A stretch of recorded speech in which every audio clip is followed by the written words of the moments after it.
જ્યારે ઘરમાં કોઈ શાકભાજી ના હોય અથવા તો શાકભાજી બનાવવાનું મન ના થાય તો તમે મરચાંનો આ સંભારો બનાવી અને રોટલી ભાખરી જોડે ખાઈ શકો છો. ખાવામાં ખૂબ જ ટેસ્ટી બને છે. મેં અહીંયા મરચાં અને બટાકાની જોડે બનાવેલો છે. તમે બટાકાની જગ્યાએ ગાજર અથવા તો લીલા જે ટામેટાં આવે છે એમનો ઉપયોગ કરીને પણ આ સંભારો બનાવી શકો છો.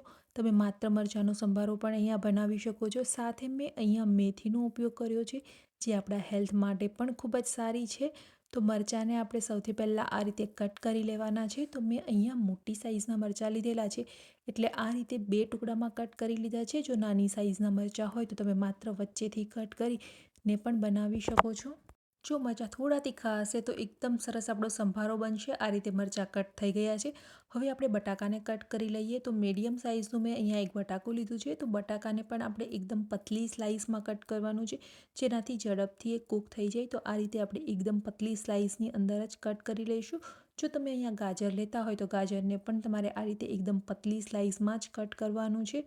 અને જો તમે ટામેટાનો ઉપયોગ કરતા હોય તો તમારે પહેલાં તો મરચાંને કૂક કરી લેવાના છે અને ત્યારબાદ આપણે ટમેટાં એડ કરીશું. તો અહીંયા આપણા મરચાં અને બટાકા છે એ બંને વસ્તુ તૈયાર થઈ ગયું છે. હવે આપણે સંભારો બનાવી લઈએ.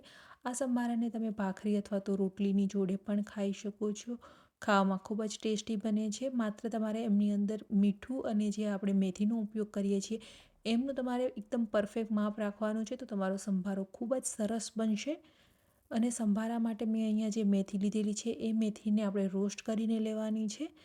તો સૌથી પહેલાં 1 ચમચી જેટલું તેલ ગરમ કરવા માટે મૂકી દઈએ. તેલ અહીંયા આપણે વધારે નથી લેવાનું, માત્ર 1 ચમચી જેટલા જ તેલનો ઉપયોગ કરીશું. અહીંયા આપણું તેલ ગરમ થઈ ગયું છે. 1/4 ટીસ્પૂન જેટલી હિંગ અને 1/4 ટીસ્પૂન જેટલી આપણે હળદર એડ કરી દેવાની છે. બાકીના કોઈ પણ એક્સ્ટ્રા મસાલાઓ આપણે અહીંયા એડ નહીં કરીએ. સૌથી પહેલાં બટાકાને આપણે સાતરી લેવાના છે. ગેસની ફ્લેમ હાઈ રાખીશું અને હાઈ ફ્લેમ પર જ બટાકાને કૂક કરી લેવાના છે. અહીંયા મેં એકદમ પતલી સ્લાઇસ કરેલી છે, એટલા માટે કૂક થતાં પણ વધારે સમય નહીં લાગે.